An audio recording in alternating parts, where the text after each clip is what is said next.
கன்னி ராசி அன்பர்கள் உங்களுக்கு வந்து பாருங்க சுக்கிர பகவான் லார்ட் ஆஃப் 2 and 9, அதாவது தன குடும்ப வாக்குஸ்தானத்துக்கும் அவன் தான் அதிபன், அதே மாதிரி பாக்கியஸ்தானத்துக்கும் அவன் தான் அதிபன், அதிர்ஷ்டஸ்தானம் அப்படின்னு சொல்லுவாங்க.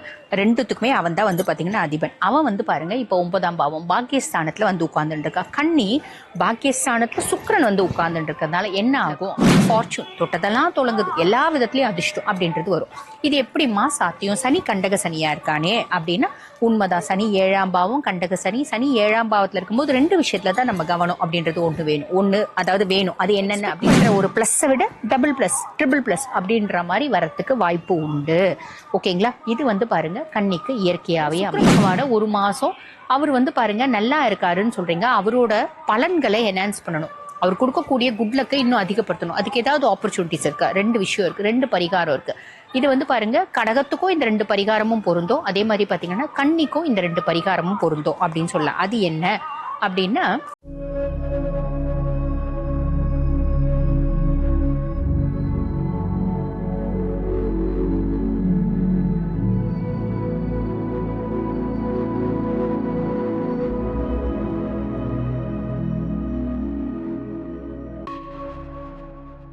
ஆன்மீக பரிகார நேயர்களுக்கு வணக்கம். நான் டாக்டர் தீபா அர்லாலன். இன்னைக்கு நம்ம என்ன டாபிக் பத்தி டிஸ்கஸ் பண்ண போறோம் அப்படின்னா சுக்கிர பயிற்சி பலன்கள் தாங்க பார்க்க போறோம். சுக்கிர பகவான் வந்து பாத்தீங்கன்னா 29 ஜூன் 2025 பிற்பகல் 1:56 ரிஷப ராசியில வந்து பாத்தீங்கன்னா பயிற்சி ஆகிறாரு.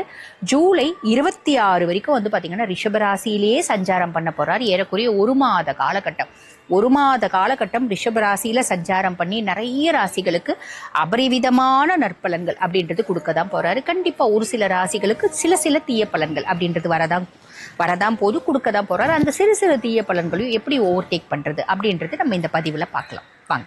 கன்னி ராசி அன்பர்கள் உங்களுக்கு வந்து பாருங்க சுக்கிர பகவான் லார்ட் ஆஃப் 2 and 9, அதாவது தன குடும்ப வாக்குஸ்தானத்துக்கும் அவன் தான் அதிபன், அதே மாதிரி பாக்கியஸ்தானத்துக்கும் அவன் தான் அதிபன், அதிர்ஷ்டஸ்தானம் அப்படின்னு சொல்லுவாங்க. ரெண்டுத்துக்குமே அவன் தான் வந்து பாத்தீங்கன்னா அதிபன். அவன் வந்து பாருங்க இப்போ 9ஆம் பாவம் பாக்கியஸ்தானத்துல வந்து உட்கார்ந்துட்டு இருக்கா. கன்னி பாக்கியஸ்தானத்துல சுக்கிரன் வந்து உட்கார்ந்துட்டு இருக்கிறதுனால என்ன ஆகும் அப்படின்னா ஒரு குட் லக், ஃபார்ச்சூன் தொட்டதெல்லாம் தொடங்குது, எல்லா விதத்திலயும் அதிர்ஷ்டம் அப்படின்றது வரும்.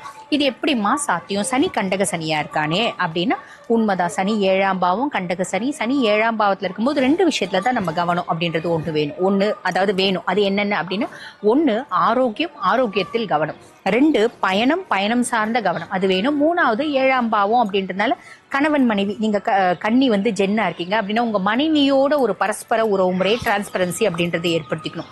மனைவியா இருக்கீங்க, லேடியா இருக்கீங்கன்னா உங்க கணவனோட ஒரு பரஸ்பர உறவு முறை டிரான்ஸ்பரன்சி அப்படின்றத ஏற்படுத்திக்கணும். அதுக்கும் மேல இப்ப பாக்கியஸ்தானத்துல வந்து பாத்தீங்கன்னா உங்களுக்கு சுக்கிரன் உட்கார்ந்துட்டு இருக்கான். சுக்கிரன் வந்து பாருங்க ஏற்கனவே சுக்கிரன் அதிர்ஷ்டத்துக்கான கிரகம். எல்லா விதமான யோகங்களையும் போகங்களையும் 16 செல்வங்களையும் கொடுக்கக்கூடியது யாரு அப்படின்னா சுக்கிரன் தான். ஆயக்கலைகள் 64க்கும் அவன் தான் வந்து பாத்தீங்கன்னா தலைவன் அப்படின்னு சொல்லலாம்.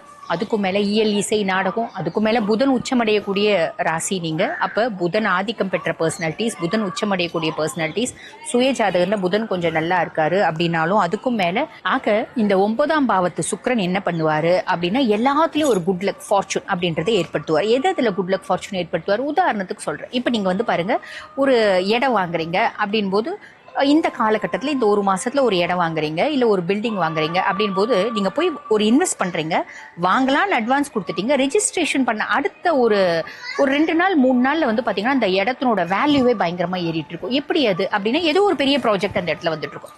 ஆல்ரெடி அந்த ப்ராஜெக்ட் வந்து வரலாமா வரக்கூடாதான்னு ஒரு ஊசலாடி இருந்திருக்கலாம். இல்லைன்னா வந்து பாருங்க ஒரு பேச்சுவார்த்தையில இருந்திருக்கலாம். நம்ம வாங்கின நேரம் நம்ம வந்து பாருங்க இப்போ வந்து 50 லட்சம் ரூபாய் கொடுத்து ஒரு ஃபிளாட் வாங்கணும். வித்தின் ஒரு 20 நாள் 15 நாள்ல அந்த ஃபிளாட்னோட வேல்யூவே வந்து பாருங்க அந்த ஸ்கூல் வந்து பெரிய லெவல்ல அங்க இன்வெஸ்ட் பண்ண ஆரம்பிச்சிட்டோம்.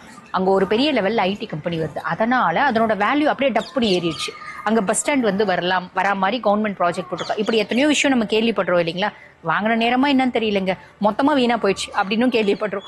வாங்கின நேரமா என்னன்னு தெரியலங்க, மொத்தமா பீக்ல போயிடுச்சு இப்படியும் நம்ம கேள்விப்படுறோம். பாத்தீங்களா? மொத்தமா வீணா போயிடுச்சு அப்படின்ற காலகட்டம் கிடையாது.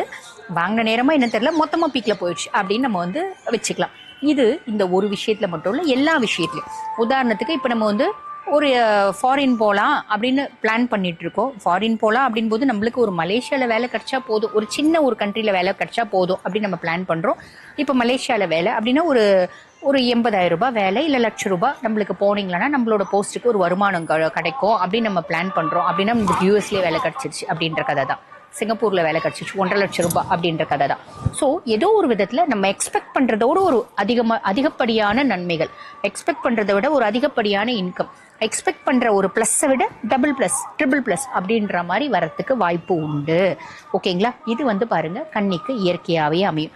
பொதுவாகவே கன்னி வந்து பார்த்தீங்கன்னா அதீத புத்திசாலிகள் அப்படின்னு சொல்லலாம். அதீத புத்திசாலிகள் அதாவது பெருசா கச்ச கச்ச கச்ச கச்ச கச்ச கச்சன்னு பேச மாட்டாங்க. மிதுனமும் புதன் ஆதிக்கம் பெற்ற பர்சனாலிட்டி, கன்னி புதன் உச்சமடையக்கூடிய பர்சனாலிட்டி. ரெண்டுத்துக்குமே புதன் ஆதிக்கமா இருந்தாலும் மிதுனத்தை விட கன்னி வந்து பாருங்க பேசுறது கம்மியா பேசுவாங்க. Very good observers. ஏதாவது ஒரு விஷயம் கொடுக்குறாங்க அப்படின்னா அதை நதி மூலம் ரிஷி மூலம் ஆராய்ச்சி அதுக்கான காரணம் என்ன அப்படின்றத கண்டுபிடிப்பாங்க. அதனாலதான் நிறைய கன்னிராசி அன்பர்கள் வந்து பாத்தீங்கன்னா இன்வெஸ்டிகேஷன், இந்த சிபிசிஐடி இது மாதிரிலாம் இருப்பாங்க. எதுக்கு அப்படின்னா எந்த ஒரு விஷயத்தையும் வந்து பார்த்தீங்கன்னா ஒரு கிரைம் சீன் இருக்குது அப்படின்னா அந்த கிரைம் சினாரியோ போய் பார்க்குறாங்க, கிரைம் சீனை பார்க்குறாங்க. இந்த கிரைம் இந்தந்த ஆங்கிளில் நடந்திருக்கும், 10 ஆங்கிள் வந்து திங்க் பண்ணியிருப்பாங்க. இப்படி நடந்திருக்கலாம், எப்படி நடந்திருக்கலாம் அப்படின்னு ஒரு பிக்சரைசேஷன் வந்து அவங்க மனசுக்குள்ளே ஓட்டி கடைசியில் அந்த 10 எக்ஸாக்டாக பொருத்தி பார்த்து கடைசியில் 2 நிற்பாங்க. கடைசியில் வந்து பார்த்தீங்கன்னா பெரிய ஹையர் ஆஃபீஸர்ஸ் வந்து கண்டுபிடிக்கிறாங்க அப்படின்னா கூட அதுக்கு முன்னே இவங்க சின்ன போஸ்ட்ல இருந்தால் கூட இதுதான் வந்து கிரைம் இப்படி தான் நடந்துச்சு, இந்த ஆங்கிள் தான் நடந்துச்சு அப்படின்னு அந்த கிரைம் சீனை வந்து பார்த்தீங்கன்னா கண் முன்ன கொண்டாந்து நிறுத்துவாங்க. இது எனக்கு தெரிஞ்ச ஒரு எக்ஸாம்பிள் சொல்லியிருக்கேன். இந்த மாதிரி எல்லாத்துலேயுமே கண்ணி super duper intelligence, super duper மூளை, சூப்பர் டூப்பர் அறிவாளிங்க அப்படின்னு சொல்லிட்டே போகலாம். புதன் இல்லை அப்படின்னா கிரியேட்டிவிட்டியே கிடையாது. ஆல்மோஸ்ட் எல்லா கிரியேட்டிவ் ஃபீல்ட்லேயும் வந்து பார்த்தீங்கன்னா கன்னிராசி அன்பர்கள் ரொம்ப ஷைன் ஆவாங்க அப்படின்றது. அதே மாதிரி மார்ஷல் ஆர்ட்ஸ்லேயும் வந்து பாருங்கள் நிறைய வந்து இந்த அமானுஷமான விஷயங்களை தேடி கண்டுபிடிக்கிறதும் நிறைய கன்னிக்கு வந்து பார்த்தீங்கன்னா இயற்கையாகவே ஆர்வம் உண்டு அப்படின்னு சொல்லலாம். அப்படிப்பட்ட கன்னிராசி அன்பர்கள் உங்களுக்கு அதுக்கும் மேலே வந்து பாருங்கள் சுக்கிரன் 9ஆம் பாவம் அப்படின் போது நிறைய நல்லதை இந்த ஒரு மாதம் சுக்கிரன் பண்ண போகிறாரு. கவலையே பட வேண்டியதில்லை. சரிங்க, ஏற்கனவே கண்டக சனி, அதுக்கு மேலே இப்போ சுக்கிரன் நல்லா பண்ணுறாரு ஒரு மாதம் சொல்லிட்டீங்க. பட் கண்டக சனிக்கு தான் நான் சொல்லியிருக்கேனேங்க, பயணம் ஆரோக்கியம் ரெண்டுத்துலேயும் கவனம். ஆரோக்கியம் அப்படின் போது கரெக்டாக டைமுக்கு சாப்பிடுங்க, தேவையில்லாத ஹோட்டல் ஃபுட்ஸ் அவாய்ட் பண்ணுங்க, நல்லா தூங்குங்க. நிறைய நோய் வந்து பாருங்க நம்ம நல்லா தூங்கி நல்ல தண்ணி குடிச்சாலே காணாம போகும் அப்படின்றது ஞாபகம் வச்சுக்கோங்க. அதுக்கும் மேல சனி பகவானை பிரீத்தி பண்ணணும். இப்ப கன்னிராசி அன்பர்கள் சனி பகவானை ஜென்ரலா பிரீத்தி பண்றது சின்சியரா வேலை செய்யுங்க. ஓகேங்களா? அது போதுமானது. இப்ப சுக்கிர பகவானை ஒரு மாசம் அவர் வந்து பாருங்க நல்லா இருக்காருன்னு சொல்றீங்க, அவரோட பலன்களை என்ஹான்ஸ் பண்ணணும். அவர் கொடுக்கக்கூடிய குட் லக்கை இன்னும் அதிகப்படுத்தணும். அதுக்கு ஏதாவது ஆப்பர்ச்சுனிட்டிஸ் இருக்கு? 2 விஷயம் இருக்கு, 2 பரிகாரம் இருக்கு. இது வந்து பாருங்க கடகத்துக்கும் இந்த 2 பரிகாரமும் பொருந்தும். அதே மாதிரி பாத்தீங்கன்னா கன்னிக்கும் இந்த 2 பரிகாரமும் பொருந்தும் அப்படின்னு சொல்லலாம். அது என்ன அப்படின்னா, நம்ம சனிக்கிழமை உங்களுக்கு முடியும் அப்படின்னா ஒரு சனிக்கிழமை பொதுவாக வந்து பாருங்க பரிகாரம், ஏதாவது கிரகத்தை என்ஹான்ஸ் பண்ணணும், இது எல்லாமே செய்ய உகந்த நாள் எது அப்படின்னா சனிக்கிழமை. இல்லை உங்களுக்கு என்னைக்கு நாள் டைம் இருக்கோ அன்னைக்கு செய்யலாம். ஒன்று சனிக்கிழமை செய்யுங்க, இல்லைன்னா புதன்கிழமை நீங்கள் செய்யலாம். புதன்கிழமை வந்து பார்த்தீங்கன்னா பக்கத்தில் இருக்க சிவன் கோயிலுக்கு போங்க. சிவன் கோயிலுக்கு போட்டு 2 பரிகாரம் சொல்கிறேன், 2த்துல எது முடியுமோ செய்யுங்க. சிவன் கோயிலுக்கு போயிட்டு கடுகு எண்ணெய் ஒரு லிட்டர் கடுகு எண்ணெய் வாங்கிட்டு போயிட்டு நிவேதனத்துக்கு, அதாவது நெய்வேத்தியத்துக்கு நீங்கள் பிரசாதம் பண்ணுறதுக்கு இது வந்து கோயிலுக்கு பயன்படுத்திக்கோங்க அப்படின்னு கொடுங்க.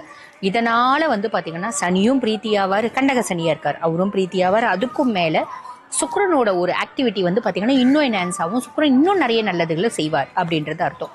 இன்னொரு பரிகாரம் என்ன அப்படின்னா, வீட்டு பக்கத்துல வேப்ப மரம் இருக்கு அப்படின்னா அந்த வேப்ப மரத்துக்கு நீர் ஊற்றுறது. அது தினம்தோறும் இந்த ஒரு மாசம் செய்யலாம், இல்ல வாரத்துல 2 நாள் செய்யலாம். இது அபரிவிதமான நற்பலன்களை, சுக்கிரனால வரக்கூடிய நற்பலன்களை இன்னும் அபரிவிதமா என்ஹான்ஸ் பண்றதுக்கு இந்த பரிகாரம் பயனுள்ளதா இருக்கும். இப்ப நான் சொல்லி இருக்கிறது வந்து பாருங்க பொதுவான பலன்கள், இது கோச்சார பலன்கள். இப்ப இந்த பதிவை பாக்குறவங்க என்னோட வாழ்க்கையில பல முக்கியமான விஷயங்களை முடிவெடுக்கும் தருணத்துல இருக்க. அந்த முக்கியமான விஷயம்ன்றது சொத்து வாங்குறதா இருக்கலாம், கார் வாங்குறதா இருக்கலாம், பிள்ளைக்கு திருமணம் நிச்சயம் பண்றதா இருக்கலாம், இப்படி எதுவா இருந்தாலும் வெளிநாட்டுக்கு அனுப்புறதா இருக்கலாம், எதுவா இருந்தாலும் எங்க சுய ஜாதகத்தை ஒரு முறை பரிசீலனை பண்ணிக்கணுங்க அப்படின்னு விருப்பப்படுறீங்க அப்படின்னா, அதுவும் உங்ககிட்ட பண்ணிக்கணும் அப்படின்னு விருப்பப்படுறீங்க அப்படின்னா நீங்க என்ன பண்ணலாம் அப்படின்னா, நான் பேசிட்டு இருக்கும் போதே என்னோட வாட்ஸ்அப் நம்பர் வந்து கொடுத்துருப்பாங்க, 9994366066. இந்த நம்பருக்கு கால் பண்ணி அப்பாயின்மெண்ட் ஃபிக்ஸ் பண்ணி என்கிட்ட பேசிக்கலாம். தேங்க்யூ.